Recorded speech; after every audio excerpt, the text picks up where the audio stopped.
디모데전서 3장 1절에서 7절입니다.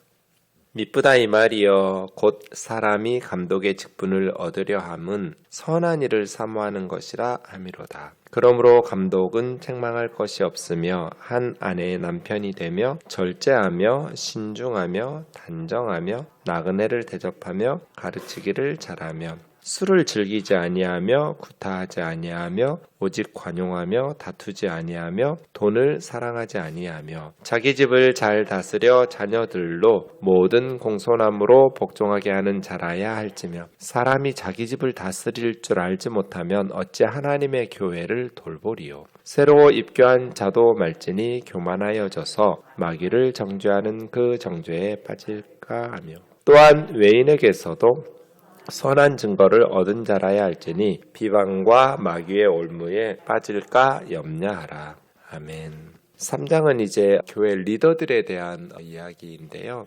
감독이라는 제도가 우리 장로교회는 없는데 사실은 이제 초대교회의 각 직분이 어떤 역할들을 했는지 지금 우리로서는 정보가 많지 않아서 정확하게 알지는 못해요. 그래서 감독이라는 직분하고 장로라는 직분하고 뭐 집사랄지 여러 가지 목사랄지 이런 것들이 지금 우리가 사용하고 있는 교회 안에 리더십들의 그런 호칭이나 역할들과는 좀 다른 게 분명한데 정확하게 각 직분이 어떤 역할들을 했는지 우리로서는 알기가 어렵습니다. 일단 우리는 장로와 감독을 비슷한 직분으로 봅니다. 원어적으로 보면 장로는 유대교적 뿌리를 가진 단어예요. 유대의 사회에서 장로라는 어떤 지역 공동체의 원로 역할을 하는 리더들을 장로라고 부르고요. 감독이라는 단어는 헬라적 뿌리를 가지고 있습니다.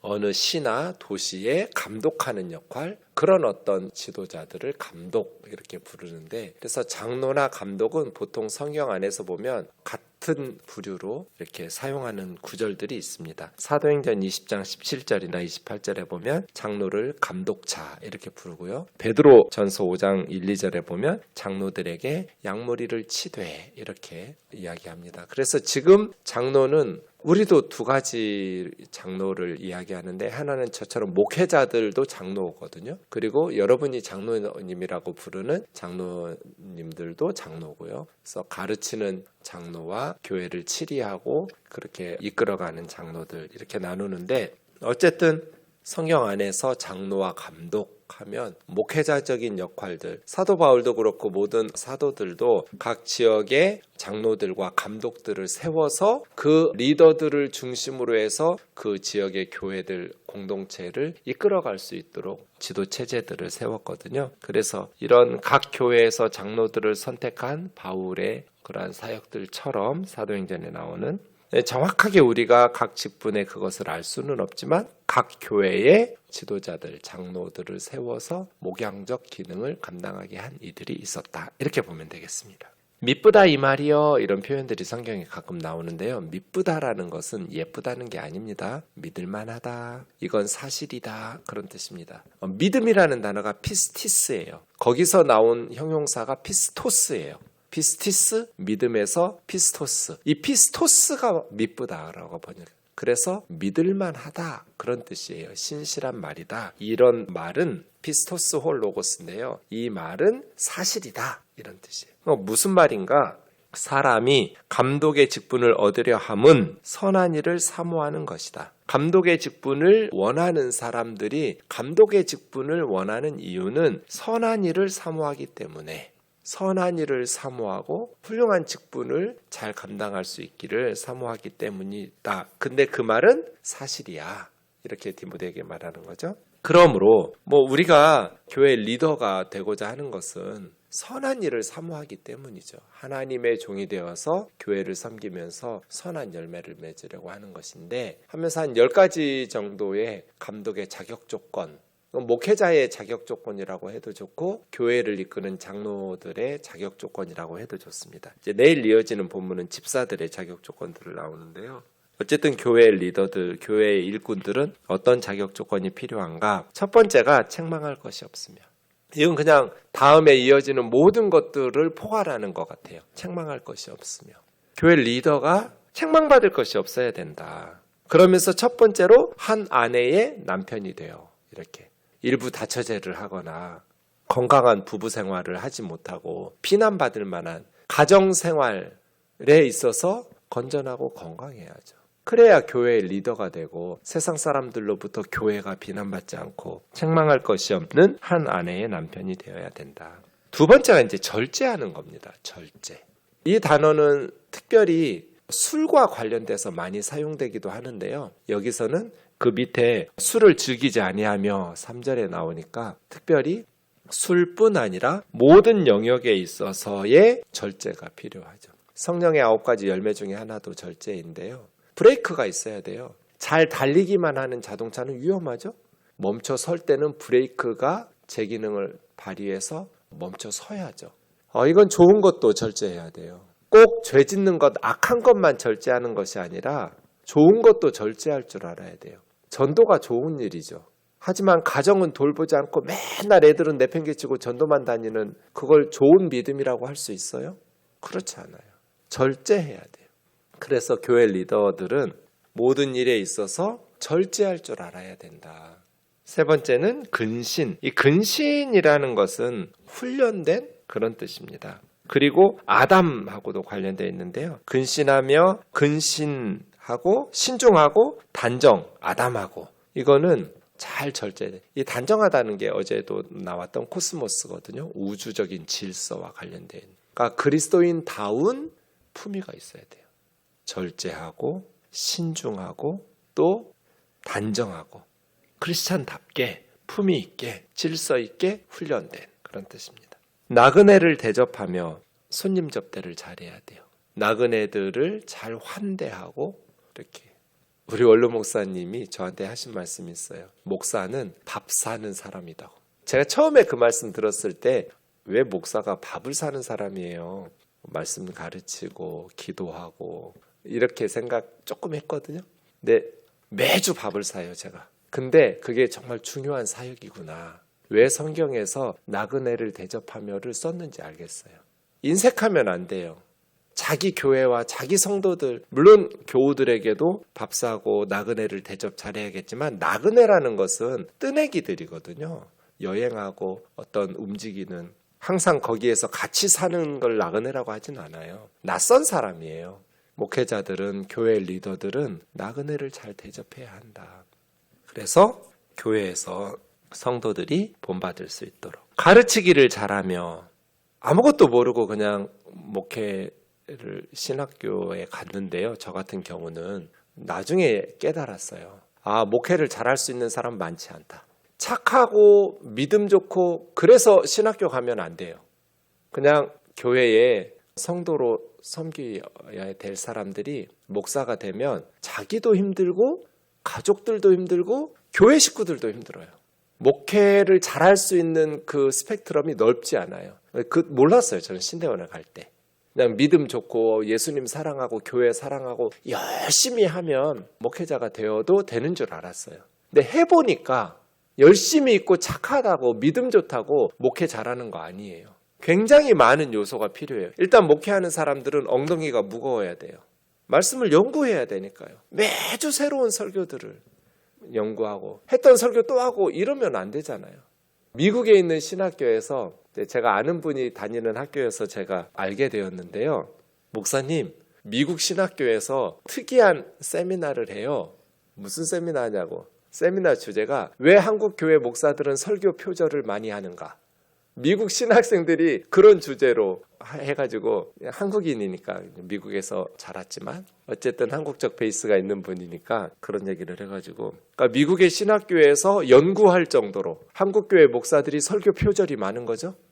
그래서 제가 그렇게 말했어요. 한국교회 목사들이 설교 표절이 많은 이유는 설교 횟수가 미국 목회자들과 비교해서 압도적으로 많기 때문이다. 미국 목회자들은 뭐 주일에 설교 한 번 하면 되거든요. 새벽기도 없어요. 수요기도, 금요 철야 이런 거 없어요. 근데 한국교회 목회자들은 큰 교회는 그래도 이렇게 목회자들이 여러 명이니까 설교를 나눠서 할 수 있지만 대부분 한국교회 목회자들은 많은 일주일에 설교를 여러 편의 설교를 준비해야 하잖아요. 엉덩이가 무거워야 돼요. 설교 표절하지 않으려면 남의 거 보고 베껴가지고 자기가 한 것처럼 하지 않으려면 말씀 연구를 성실하게 많은 시간들이 소요되잖아요. 그걸 즐겨야 돼요. 그리고 사람을 또 좋아해야 돼요. 사람 좋아하지 않으면 목회하기 힘들어요. 본인도 힘들고 교회도 힘들 거예요. 사람들 만나는 걸 스트레스 받거나 그걸 어려워하거나 그러면 목회는 좀 힘들겠죠. 사람들 만나서 대화하고 또 상담하고 이런 것들, 공부를 좋아할 뿐 아니라 성경 연구만 잘할 게 아니라 기도만 열심히 할 게 아니라 사람들과의 관계도 잘 맺을 줄 알아야 돼요. 그리고 오늘 본문에 보면 돈을 사랑하지 않아야 돼요. 그러려면 검소해야 되고 절제해야 되고 또 중요한 게 가르치기를 잘해야 돼요. 제가 늘 우리 목회자들한테 부탁하는 게 알아듣게 설교하라거든요. 교우들이 저 전도사님이 저 목사님이 무슨 말을 하려는지 알아들어야 은혜를 받든지 말든지 할 거잖아요.